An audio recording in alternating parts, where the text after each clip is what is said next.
Hello friends, I am Dr. Ashish Agrawat. Welcome to my channel Live Biochemistry. In this video, I am going to talk about the chemistry of proteins and amino acids. So what are proteins? Proteins are the nitrogenous macromolecules which are composed of many amino acids.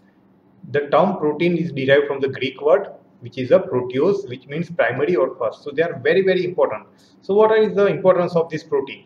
They are the structural components like protein, collagen and elastin. They are very important. Then enzymes, they play a catalytical role. Immunoglobulin, they provide the defense function. Hormones like insulin, okay, growth hormones, contractile protein like actin, myosin, transport protein like hemoglobin, transferrin, storage proteins like myoglobin, respiratory protein like hemoglobins, energy. Okay, so all these are the very important primary functions of the proteins, and proteins are made up of amino acids. So we will see about the general structure of amino acids, so that if you know the basics of this amino acid, then you will know the property and it will be helpful to you to understand the clinical applications like amino acids urea. Okay, so we will see about the general structure of amino acid. So here there is a carbon. On the one side there is a carboxyl group, on the other side there is a amino group, and on the other side there is a H, and here the R group. This R group is different in different amino acids. Okay, in nature is around 300 amino acids are there, but in our human body,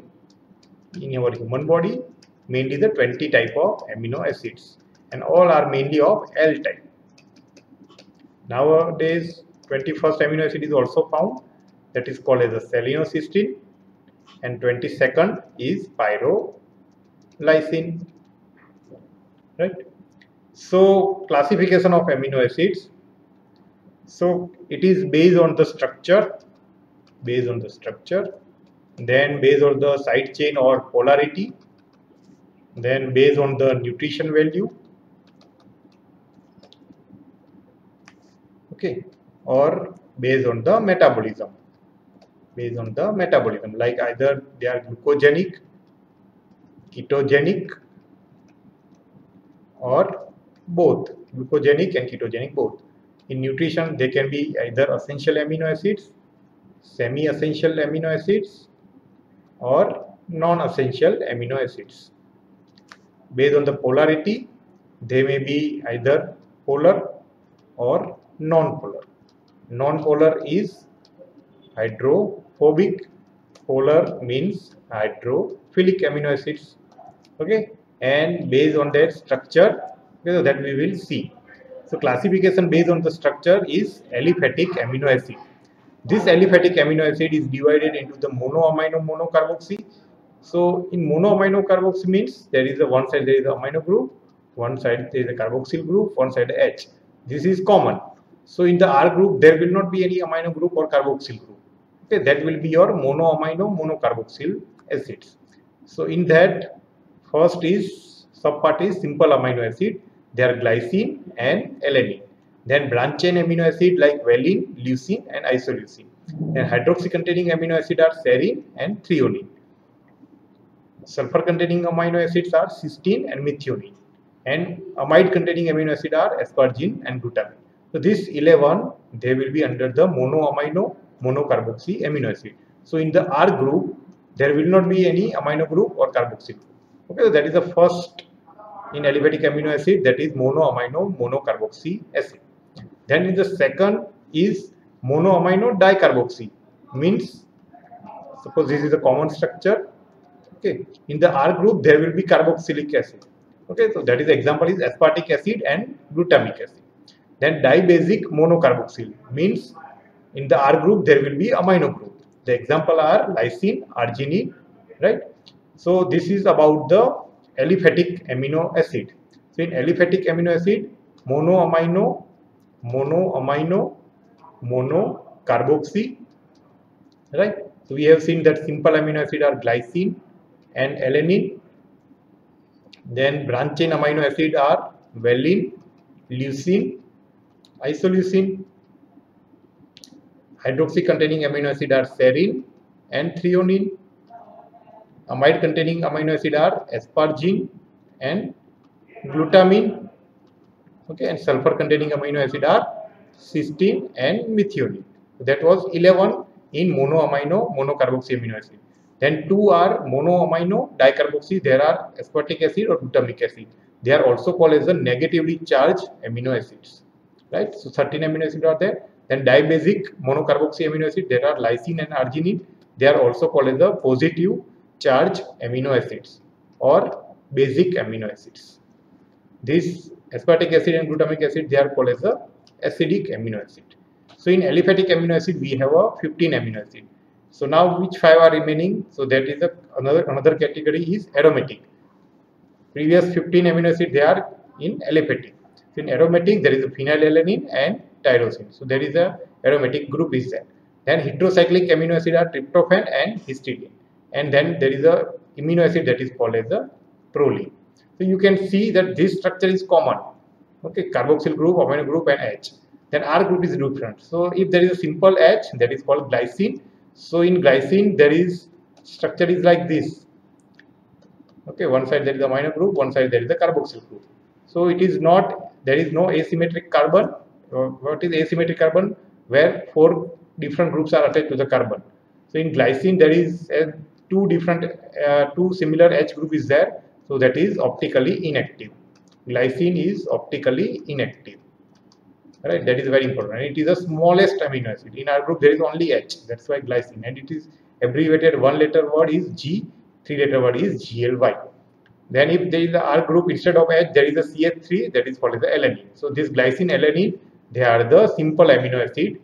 Okay, then branch chain amino acid, that is valine, leucine and isoleucine. So you can see there is a carbon and hydrogen group is there. There is no amino or carboxyl group, right? They are the branch chain. Hydroxine containing group, there will be hydroxyl group in the R group, that is serine and threonine. Sulfur containing amino acid, cysteine and methionine. So in the SH, that is cysteine, and SCH3, that is methionine. And amide containing, that is CONH2 group is there, that is asparagine and glutamine. Then dicarboxyl acid amino acid, that is also called as the acidic amino acids, that are also called as the negatively charged amino acids. So there is a carboxyl group is there. So if there is a CH2COO, there is aspartic acid, CH2CH2COO, that is glutamic acid. Okay, glutamic acid is abbreviated as E because glycine is already G, abbreviated as G, right? And dibasic, they are also called as the positively charged amino acid. Okay, there are lysine and arginine. Okay, so you can see there is amino group in R group. Okay, then tryptophan with the indole group, it is also a heterocyclic type of amino acids, right? And aromatic amino acid are phenylalanine and tyrosine. Okay, you can see the structure. If there is this common and this CH3, that is alanine, and phenyl group is there. That's why it is called as a phenylalanine. And in tyrosine, there is CH2 phenyl group plus one hydroxyl group is added to the phenylalanine. It is called as a tyrosine, right? So this is a basic, and there is also a proline. Now, what are the derived amino acids? And derived amino acids can be classified into the two that is found in the proteins and that are not found in the protein. So after the synthesis of the protein, some amino acids are modified, that are called as the derived amino acid, like hydroxyproline and hydroxylysine by the post-translational modification, and vitamin C play a very important role. And this hydroxyproline and hydroxylysine, they are important component of collagen because they will help in the cross-linking because of the stability by the hydrogen bonds. Then gamma carboxylation of glutamic acid, they are actually very important in the clotting factors. Okay, so vitamin K play very important role. And ribosomal protein and histone, they are modified. They can be either methylated or acylated. When histones are acylated, then they become transcriptionally active. That is called as the euchromatin. Okay. Then derived amino acids which are not found in the proteins, so they are produced during the metabolic reaction, like ornithine, citrulline, which are part of the urea cycle. Okay, or homocysteine, that is produced during the methionine sulfur-containing amino acid metabolism. Right. Thyroxine may be considered as a derived from the tyrosine. So thyroxine hormone is synthesized from the tyrosine. Now, this 20 amino acid we have seen, they are alpha amino acids. Okay, except amino acid. But which is a non-alpha amino acid, like instead of alpha, there is a gamma group. So gamma amino butyric acid, which is derived from the glutamic acid. And beta alanine, which is a part of vitamin B5 pantothenic acid. Okay. So these are non-alpha amino acids. So each amino acid will have a 3-letter word or 1-letter abbreviation. So in the polypeptide chain, there are many amino acids. So we use the short term, we can either use 3-letter or 1-letter abbreviation. Aliphatic amino acids. Aliphatic amino acids. So there is monoamino, monocarboxy. Okay, you should know the name of each amino acid because it will help you to understand the metabolism of amino acids, right? So in monocarboxy amino acid is simple amino acid, that is glycine and alanine. Then there is a branch chain. Branch chain are valine, leucine and isoleucine. Okay. Then third is hydroxy containing. Hydroxy containing, that means OH group, that is serine and threonine. This serine, threonine, they are important because they will help in the O type of glycoprotein synthesis. Valine, leucine, isoleucine, if there is a defective metabolism, lead to maple syrup urine disease. Okay. Glycine is optically inactive, like that. Then fourth is amide containing amino acid. They are asparagine and glutamine. They will form N type of glycoprotein because there is a amide group. And fifth will be sulfur containing, that is cysteine and methionine. This cysteine and methionine, they have a sulfur group. They will maintain the disulfide linkage and production of glycosaminoglycans and many important function of the sulfur. So this is all 11 are the monoamino monocarboxy. Then we have a diamino monocarboxy, that is amino group will be there. So that is lysine and arginine, which are positively charged amino acid. And if monoamino and dicarboxy, that will be aspartic acid and glutamic acid. So all 15 we have seen. Then aromatic amino acids, they are phenylalanine, tyrosine. Then heterocyclic are tryptophan and histidine. Histidine also a positively charged. And amino acid is proline. Okay. So this is a basic 20 amino acid classification based on the structure. Now based on the polarity. So if you know the structure, then it is very easy. So substances that are negatively charged, like aspartic acid and glutamic acid, they are polar. Then positively charged also polar, lysine, arginine, histidine, they will be polar. And some compounds they are uncharged, like serine, threonine, which are hydroxyl containing, so they will be polar. Asparagine, glutamine, they have a CONH2 group, so that's why they are also polar. Glycine has a H group, cysteine has a SH group. So all these are the polar, right? And other will be non-polar. If phenylalanine, tyrosine, tryptophan, alanine, valine, these are the valine, leucine, isoleucine, you know, is a branch chain. Alanine has a CH2 group, right? Proline is a amino acid. Methionine has a SCH3 group, so no free hydrogen. So all this is a non-polar. Some students ask this tyrosine is sometimes it is written as a polar, but you can say it is a polar among the non-polar. It is the most polar among the non-polar. You can say like that. Okay. So if I revise again, which are the polar substances?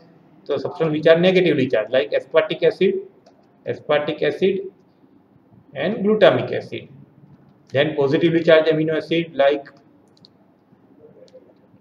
lysine, arginine. Okay. Then uncharged like serine, threonine, asparagine, glutamine.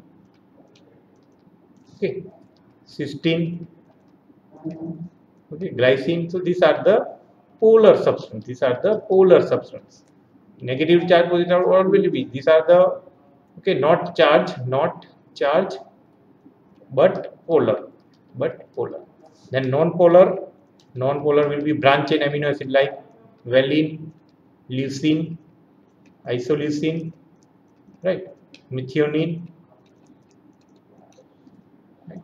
Alanine. Then aromatic like phenylalanine, tyrosine, tryptophan.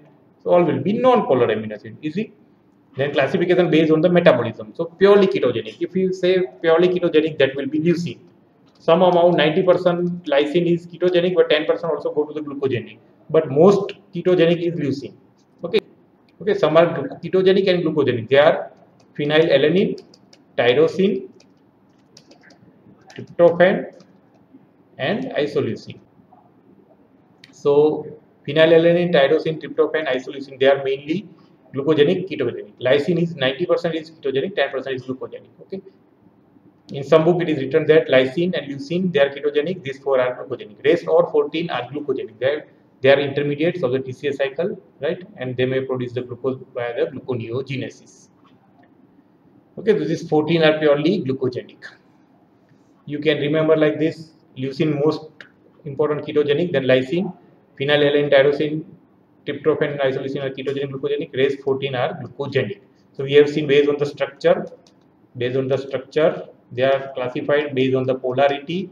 Okay, then based on the metabolism, like glucogenic, ketogenic, and last is based on the nutrition. This can be also asked as a separate question, that which are the essential amino acids. So they are essential amino acids which are not produced by our body. Okay, so their carbon skeletons are not synthesized by human beings. So this amino acid they are required for the normal growth. So they has to be provided in the diet. These are called the essential amino acids, right? Then partially essential or semi-essential are arginine and histidine. Okay, because they are required for the growing children, not in the adult. And rest are non-essential. So you can remember, like, any help in learning these little molecules proves truly valuable. So A and H they are semi-essential. So they are arginine and histidine. I stand for the isoleucine.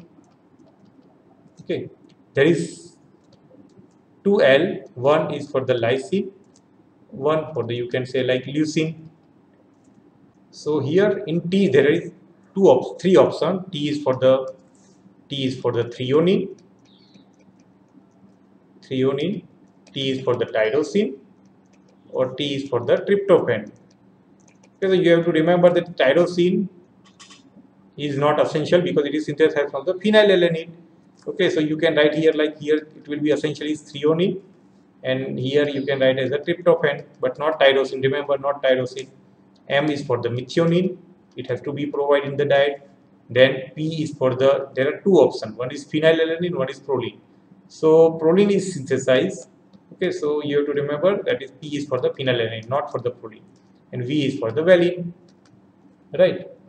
So you can see arginine, histidine, isoleucine, leucine, okay, threonine, lysine, methionine, phenylalanine, tryptophan, valine. Okay, so these are the essential amino acids. This can be asked as a separate short note in your exam. Okay, rest all are the non-essential amino acids. They are produced by our body.